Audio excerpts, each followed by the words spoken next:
There is this Islamic cleric called Sheikh Gumi. A lot of Nigerians know this man very well, and a lot of Nigerians know whom this man is.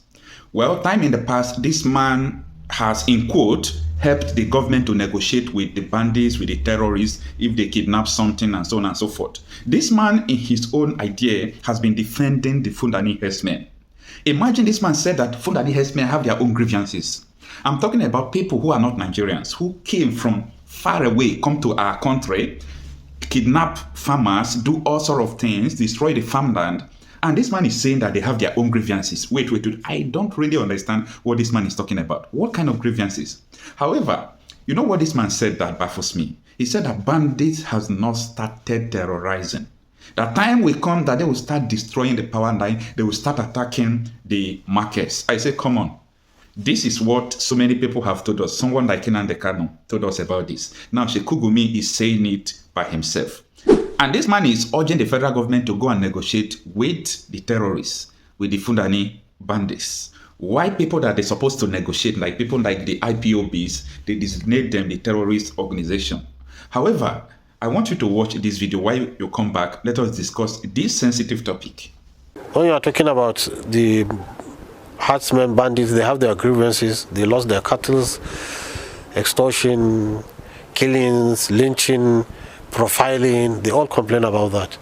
Now, if you term them as terrorists and they merge with the Boko Haram, because they say birds of the same feathers flock together, if we call them like that and they hear, then it will be a big problem for them, and it will put an impetus to Boko Haram in the northeast, because they share the same destiny. Telling somebody is a terrorist means you are stripping him of citizenship, you are condemning him to death on sight. You don't give him a fair trial. That is a terrorist. And if you treat them like this, I think instead of having the problem cured, is going to compound it, because they have not really started that real terrorism, like destroying power lines, destroying like they did in Boko Haram did in Maiduguri. Since January, there's no light.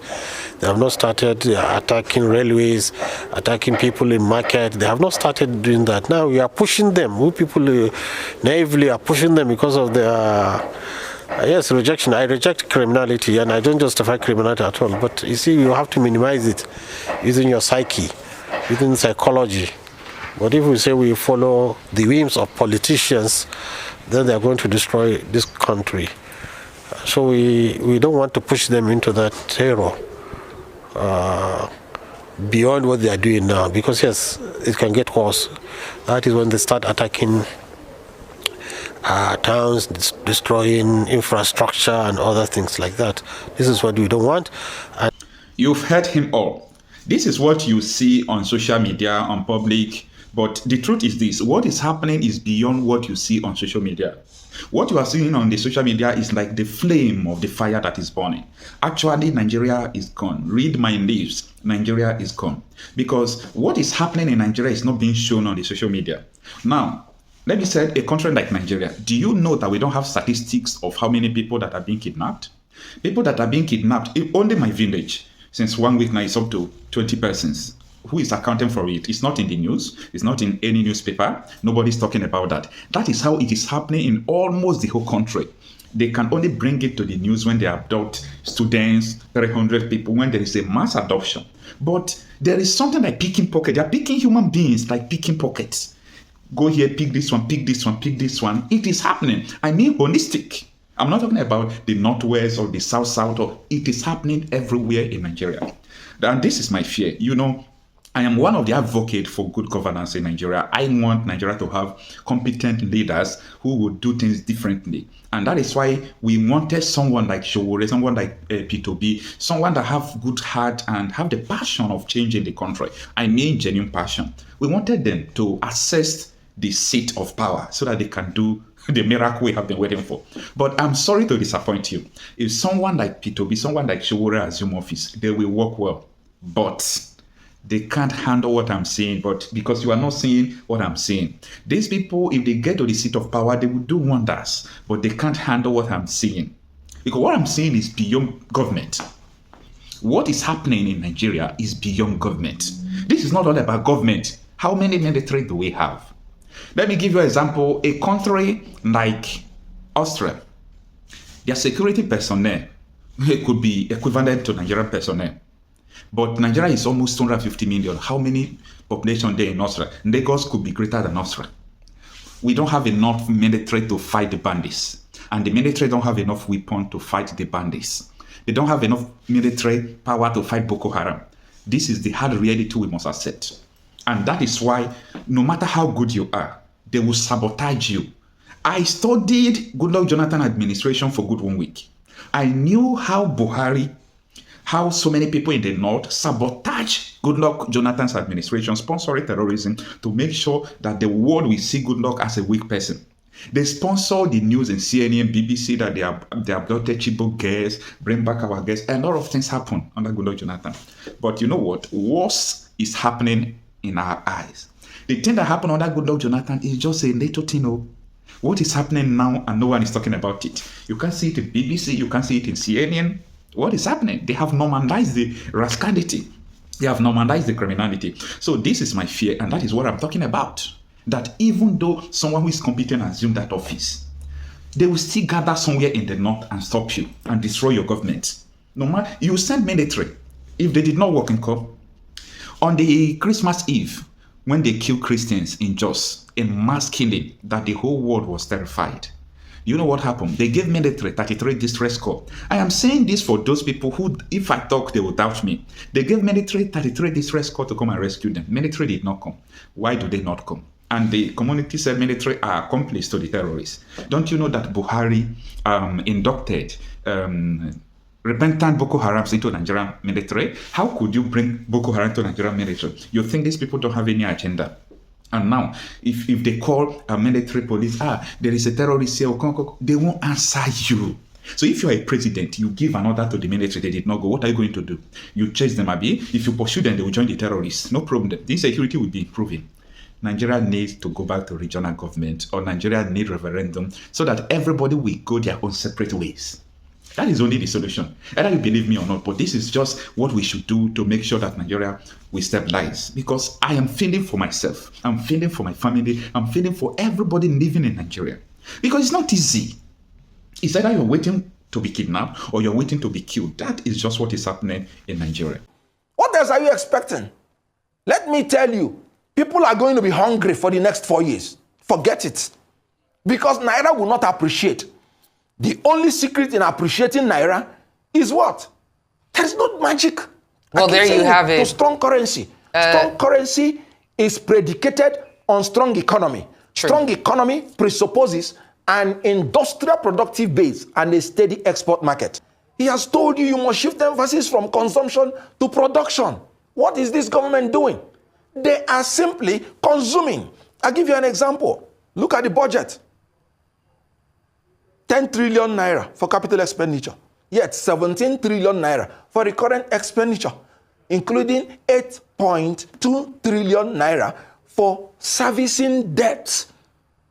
Since this government came in, it has borrowed close to $15.8 billion in 7 months. Meanwhile, you have removed oil subsidy completely. What are you borrowing for? You said you want to remove oil subsidy so you can have more money to give us these amenities. Yet you have borrowed all this money. Let me tell you what they're doing with it. 5 billion naira to give the first lady to eat. Nothing else. Because she doesn't have any constitutional duty or function. Then 20 billion naira to give chief of staff. They said to renovate his house. 15 billion naira to renovate the VP's house. This will cost Nigeria about 110 million naira every day for the next 1 year. Meanwhile, you cannot give the workers who are productive up to $1 a day as wage award. So this is a government that doesn't have empathy, that does not invest in productive means. They are still consuming the money. Oil price is not going to come down soon. He has told you he is not desperate about being Nigerian president. And he has shown it. Even when INEC did all the abracadabra. You know what Obi say? Calm down. We wouldn't need to destroy the nation. We will get it at the right time. So he is moving because he's searching for the particular environment and platform where the people that he's going to lead will accept this new Nigeria, where men should not just that they shouldn't be corrupt, but they should be incorruptible. You can't get that in the traditional platform that is existing in Nigeria now. You cannot get it in PDP. You cannot get it in APC. I dare anybody that wants to confront what I'm saying. So I agree with you. The elected class now, even some from Labour Party, have not impressed me. They've not impressed Nigerians. But P2B has impressed me because I was inside the political room and I knew how he was carrying his life. And I knew that he meant it when he said, I would rather do the right thing and lose than doing the wrong thing and winning. So I agree with you. But please, if you watch what I'm saying, I keep talking about P2B, New Nigeria. Because for now, he is the only politician I can tell you that can make these things possible. Look at what is happening in Nigeria today. Can you say this is what we wanted to see? That our debt now is 88 trillion naira. And what are you spending it for? Nothing. Consumption. Buying SUVs, 100% imported for 469 members of the National Assembly. And then you are talking about job creation. You know, he said his 8 priority areas. You know, he mentioned it in the speech. National defense and security. He has failed on that. Job creation. He has failed on that. Look at it. Macroeconomic stability. He has failed on that. He said he removed dual foreign exchange and wanted to make a single exchange. Are we not having the dual today? They are saying 800 naira official rate and you have 1,200 naira. He has failed on that. You talk about investment environment optimization. He has failed on that. You talk about this is his own 8th priority area. You talk about poverty reduction. He has failed on that. You talk about social security. He has failed on that. You talk about human capital development. He has failed on that. What else has he not failed on? So, you know, if you want to know how the 4 years will be, you start from 7 months. In these 7 months, how has he worked hard to cut wastage? I just told you about 40 billion naira is going to go into consumption that will add no productivity to Nigeria. I just told you a man who said he wants to revamp the economy, revitalize the industrial sector, and yet you're buying 469 imported SUVs when you have products that are assembled in Nigeria that you could have bought to improve the productive capacity of these firms. So what else is he going to do differently?